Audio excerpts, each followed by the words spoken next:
Alright guys, good morning, good evening and good afternoon from wherever you are. Welcome to my channel. If you haven't subscribed, make sure you do. We are going to be installing a boost gauge today. Before we get into it, I'm going to try to go as quick as I can because I do talk too much. But before we get into it, this is what you need. Basically, when you get your boost gauge, you'll order it. You'll get your boost gauge with the wires coming off the back, obviously power and ground, and then you'll get your see-through pipe, which is where you tap into the vacuum in the engine. And you'll also get this T-piece. You may not get the same one, but you'll get a T-piece just like this. I don't know if it's going to focus, but you get what I mean. But I had to go out for the Fiesta specifically. This may not be for the Fiesta for you guys, but for the Fiesta ST, I had to go out and buy this T-piece, which was a little bit bigger. The diameter of, I don't know, the inlet is a little bit bigger than this sort of T-piece. I know it's not actually a T-piece, it's a Y-piece, but that's all I could find. They're not going to focus because it just wants to focus on my face.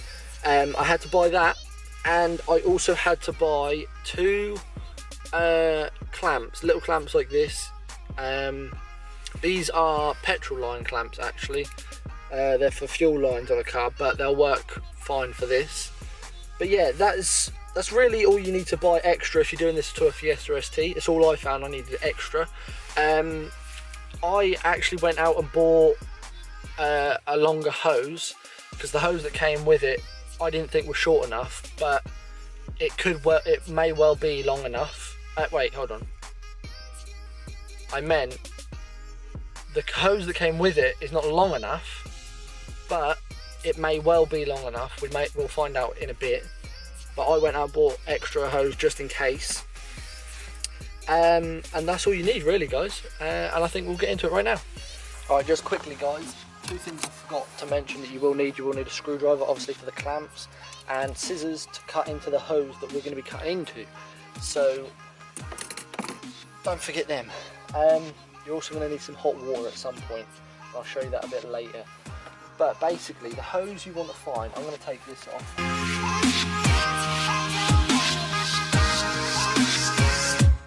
But the hose you want to find is this one right here. It's, I don't know how to explain it. It goes round to the intake underneath and comes back round to the throttle body here. It's pretty simple to find. It's got. I'll unplug it and show you.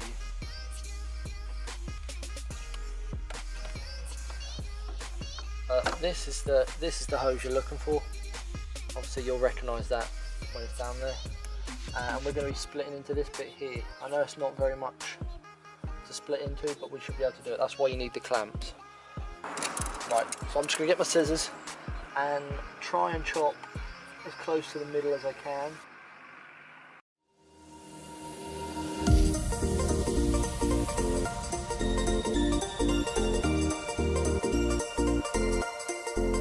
Try get a really clean cut as well, because that will just help you out in the long run.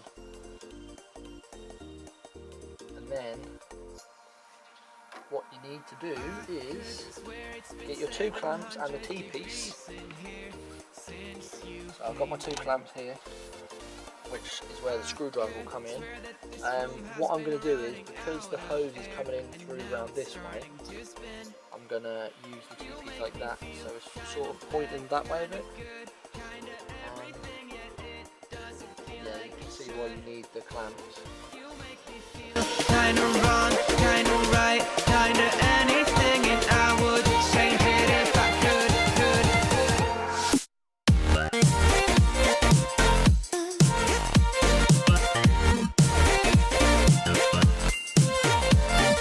So now we've got a solid connection again. We've just got this tap in to put your hose on. Right, so this is where the hot water will come in handy, because this hose is very small, and to be honest, I don't think I'm going to be getting it over this T-piece anytime soon. So I'm probably going to have to just shove it in the T-piece.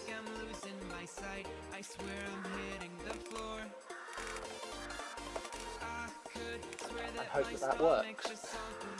It should work because there's also grips on the inside of this T-piece as well. So I'm going to get the hot water, try it, and then we'll see what we can come up with. Alright, so guys, I brought it indoors. I brought the end of the vacuum line indoors with the T-piece on it because I've decided to use the longer vacuum pipe, and I've got to get some hot water, which I'll be putting in this little egg holder thing, and we'll be using the hot water method, hopefully to stretch the pipe onto the end of this T-piece.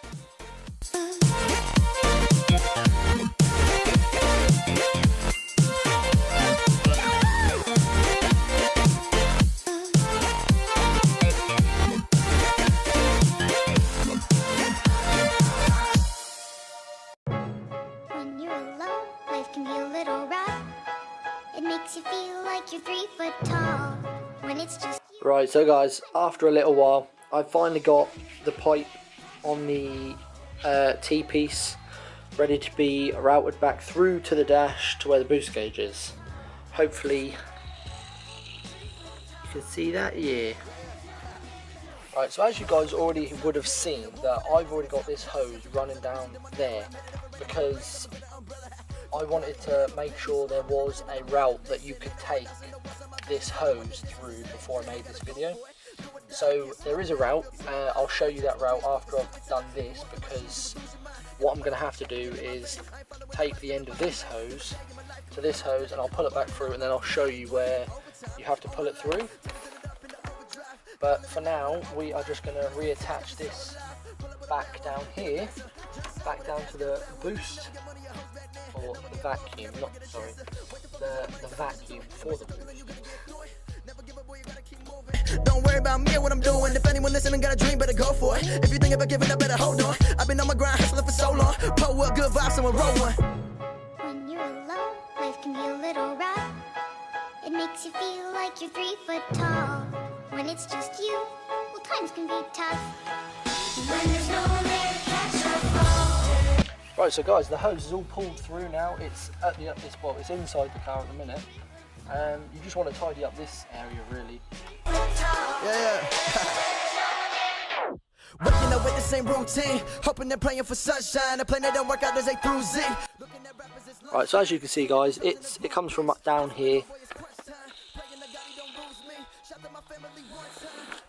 and it comes up round, hide it under this, and it will go down. You can see a little bit of it there.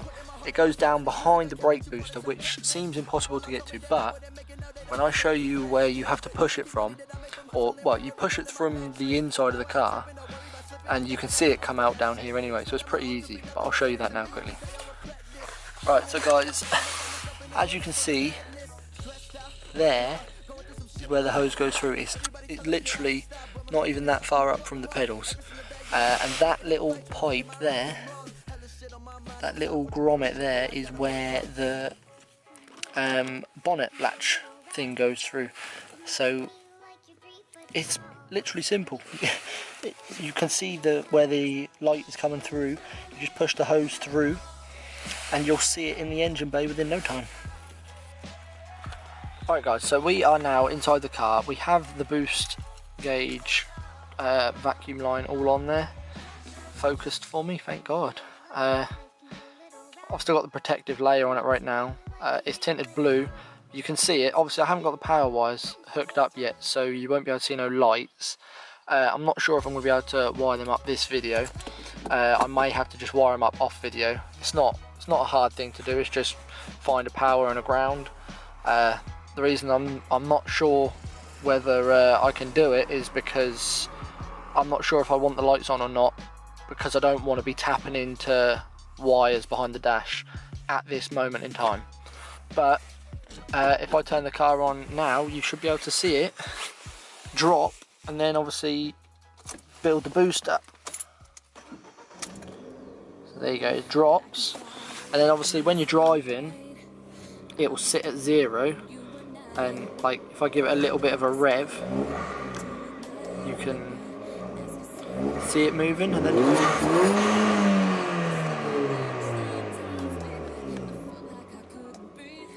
and obviously it'll build boost properly when you're driving. It doesn't build boost up when you're just revving it, but you can see that it's working.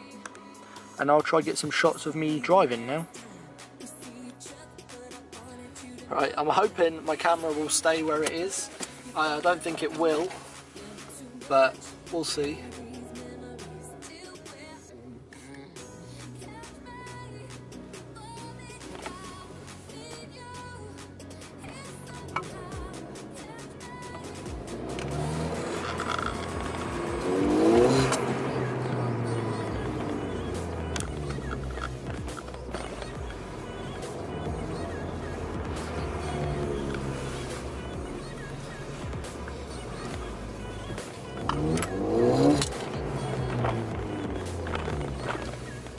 Alright, so guys, I couldn't get good footage of the boost cage working because the lighting is just really bad.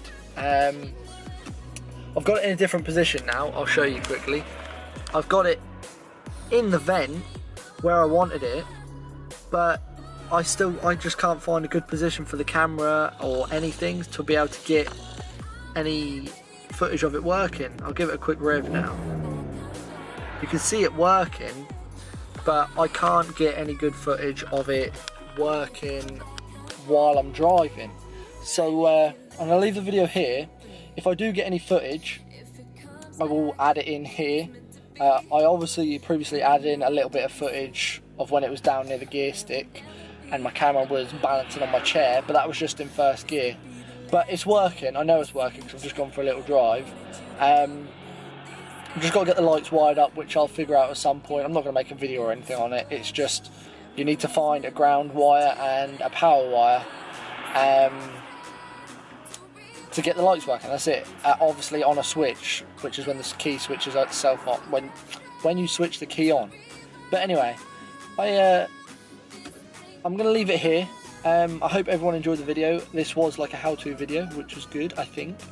And let me know if you do this and you figure out where to put the wires for the power, because I do want lights, because obviously I'm not going to be able to see the gauge at night, but I'll sort something out. But let me know. Make sure you leave a like on the video, subscribe to the channel. We've almost hit 100 subscribers now, and that's crazy. I appreciate everyone subscribing, and make sure you follow me on Instagram as well. The link will be right here. And also Twitch will be right here. So yeah, guys, I'll leave it here. I hope you all enjoyed, and I will see you in my next video. Peace out, guys.